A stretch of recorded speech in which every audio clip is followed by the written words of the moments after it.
श्री गणेशाय नमः. श्री स्वामी समर्थ. सुप्रभातम. नमस्कार. सिया ऑफिशियलवर आपले सुस्वागतम.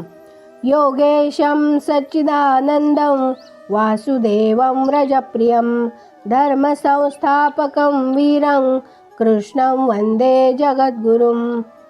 आज आपण महाभारतातल्या पहिल्या खंडातल्या आदिपर्वातले 5वे पर्व आस्तिक पर्व पुढे वाचायला सुरुवात करूया. सौती पुढे सांगू लागले. गरुडाने अमृत हस्तगत केले खरे, परंतु त्यातील एका थेंबालाही स्पर्श न करता ते घेऊन तो त्या यंत्रातून बाहेर पडला आणि सूर्याचे तेज झाकून टाकून किंचितही श्रांत न होता अंतरिक्षामध्ये गेला. अंतरिक्षात जाताच त्याची देवाधीश विष्णूशी भेट झाली. गरुडाने अमृताचा यत्किंचितही लोभ धरला नाही. यामुळे विष्णू त्याच्यावर परम संतुष्ट झाले आणि ते त्याला म्हणाले, तुला वर देण्याची माझी इच्छा आहे. भगवान विष्णू असे म्हणताच गरुड त्यांना म्हणाला, अंतरिक्षामध्ये मी नित्य आपल्या ध्वजावर वास्तव्य करावे अशी माझी इच्छा आहे. आणि गरुड पुन्हा त्यांना म्हणाला, अमृताचे प्राशन न करताच मी अजर आणि अमर होईन अशी आपण कृपा करून व्यवस्था करा. ठीक आहे, तुझ्या इच्छेप्रमाणे होईल असे भगवान विष्णू वैनतेय गरुडाला म्हणाले. भगवंतांकडून मिळालेल्या त्या 2 वरांचा स्वीकार करून गरुड त्यांना म्हणाला, आपल्याला सुद्धा वर देण्याची माझी इच्छा आहे. आपल्या मनात असेल ते मागा. गरुडाने असे म्हणाल्यावर, तू माझे वाहन व्हावेस अशी माझी इच्छा आहे असा भगवान विष्णूंनी त्या महाबलाढ्य गरुडापाशी वर मागितला आणि तुझ्या इच्छेप्रमाणे अंतरिक्षात तुझे स्थान माझ्या वर राहील असे भगवान विष्णू त्याला म्हणाले आणि त्यांनी त्याची आपल्या ध्वजावर योजना केली. ठीक आहे असे म्हणून गरुड भगवान विष्णूला म्हणाला आणि वेगामध्ये साक्षात वायूबरोबर स्पर्धा करणारा तो पक्षीराज अतिशय वेगाने तेथून निघाला. अमृत हरण करून चाललेल्या त्या पक्षीश्रेष्ठ गरुडावर इंद्राने संतप्त होऊन आपल्या वज्राने प्रहार केला. त्या गोंगाटामध्ये तो पक्षीश्रेष्ठ गरुड वज्राचा आघात झाला असताना सुद्धा हसून मृदू शब्दाने इंद्राला म्हणाला, इंद्रा, ज्या ऋषीच्या अस्थिंपासून हे तुझे वज्र बनवले आहे त्या ऋषींचा, या वज्राचा आणि तुझा सुद्धा मान राखायची माझी इच्छा आहे. माझे एक पीस मी खाली टाकून देत आहे. या पिसाचा अंत तुला कधीही लागायचा नाही. तू केलेल्या वज्राच्या आघातामुळे मला थोडीसुद्धा इजा झालेली नाही असे म्हणून त्या पक्षीराज गरुडाने आपले एक पीस खाली टाकले. गरुडाने खाली टाकून दिलेले ते अद्भुत पीस पाहिल्यावर सर्व प्राणी आनंदित झाले. ते पीस अतिशय सुंदर आहे असे दिसताच हा तर सुपर्णच आहे असे म्हणून गरुडाचे त्यांनी सुपर्ण असे नाव ठेवले. तो अद्भुत प्रकार पाहिल्याबरोबर हा पक्षी म्हणजे एक अलौकिक प्राणी आहे असे सहस्त्राक्ष इंद्राला वाटले आणि तो गरुडाला म्हणाला, हे पक्षीराजा, तुझे जे सर्वात श्रेष्ठ सामर्थ्य असेल ते जाणून घेण्याची आणि तुझ्याशी चिरकाल सख्य करण्याची माझी इच्छा आहे. गरुड म्हणाला, हे इंद्रा, तुझी इच्छा आहे त्याप्रमाणे तुझ्याशी चिरंतन सख्य राहील. माझे सामर्थ्य किती अपार आणि असह्य आहे हेही तू जाणून घे. इंद्रा, स्वतःच्या सामर्थ्याची बढाई मारणे आणि आपल्याच गुणांची प्रशंसा करणे हे प्रतिष्ठित सज्जनांना मुळीच आवडत नाही. परंतु तू आता माझा मित्र झाला आहेस आणि मित्रत्वाच्या नात्यानेच तू मला विचारित आहेस. एवढ्यासाठी मी तुला माझ्या सामर्थ्याविषयी सांगत आहे, कारण काही विशिष्ट प्रयोजन असल्याशिवाय स्वतःची तारीफ स्वतःच करणे युक्त नाही. इंद्रा, पर्वतांनी, अरण्यांनी आणि महासागरांनी युक्त असलेली ही पृथ्वी मी माझ्या एका पंखावर वाहून नेईन आणि त्याच्याबरोबरच माझ्या पंखावर मी तुलाही घेऊन जाईन. हे सर्व स्थावर जंगम लोक एकत्र केले तरीसुद्धा थोडाही श्रांत न होता मी त्यांना सहज वाहून नेईन. असे हे माझे अफाट सामर्थ्य आहे, हे तू ध्यानात घे.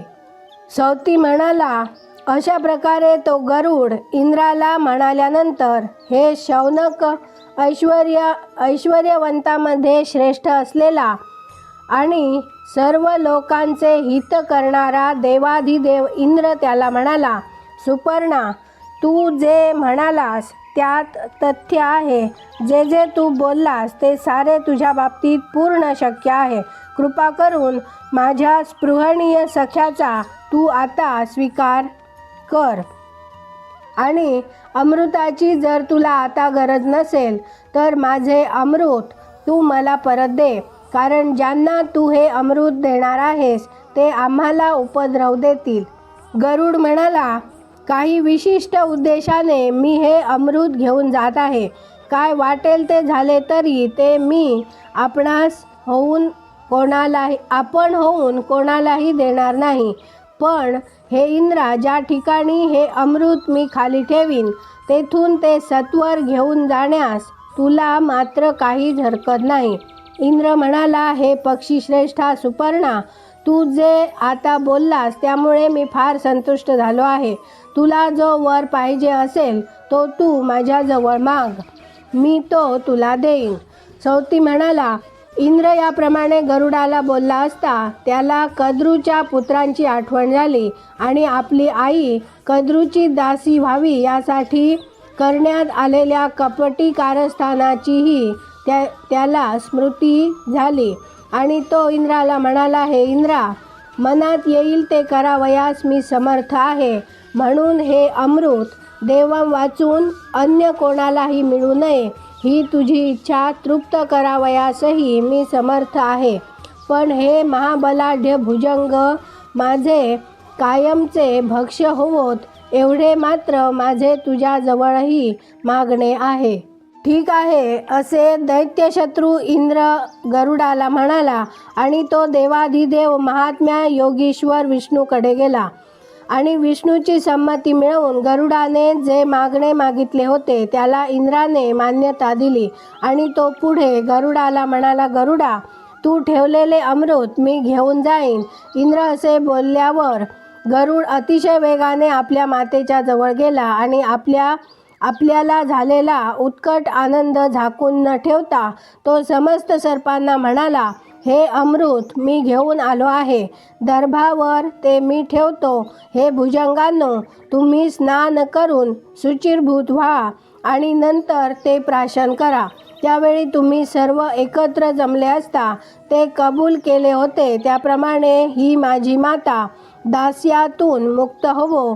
तुम्ही सांगितल्याप्रमाणे मी माझे म्हणणे खरे करून दाखविले आहे. होय, तू आपल्या म्हणण्याप्रमाणे वागलास, असे सर्प गरुडाला म्हणाले आणि ते स्नान करण्यासाठी गेले. तेवढ्यात इंद्र तेथे अचानक आला आणि अमृताचे हरण करून तो पुन्हा स्वर्गात निघून गेला. नंतर स्नान करून त्या सर्पांनी संतुष्ट मनाने जप केला आणि इतर मांगलिक गोष्टी आटोपून अमृताच्या लालसेने ते ज्या ठिकाणी दर्भासनावर ते अमृत गरुडाने ठेवले होते त्या ठिकाणी गेले. अमृत बेपत्ता झाले हे ध्यानात आल्याबरोबर आपण पूर्वी जे कपट केले होते तसेच कपट आपल्या बाबतीतही आता झाले हे मनात उमजून ज्या जागी दर्भावर गरुडाने ते अमृत ठेवले होते त्या जागेवरील दर्भ त्या सर्पांनी चाटले. या त्यांच्या कृतीने सर्पांच्या जिव्हा चिरल्या गेल्या आणि अमृताचा स्पर्श झाला असल्यामुळे ते दर्भसुद्धा पवित्र झाले. अशा प्रकारे गरुडाने अमृत आणले आणि इंद्र ते घेऊन गेला. गरुडाच्या या कर्तबगारीमुळे सर्प तेव्हापासून द्विजिह्व झाले. कमालीचा संतुष्ट झालेला भुजंगनाशक गरुड आपल्या मातेबरोबर त्या वनात वास्तव्य करून सुखाने नांदू लागला. सर्व पक्ष्यांकडून आदरिला गेलेला निष्कलंक कीर्तीचा तो गरुड विनतेच्या आनंदाचे निधान झाला.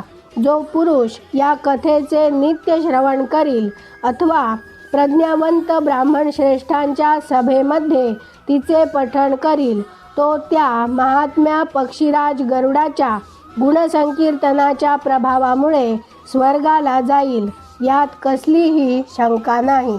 आज आपण इथे थांबूया.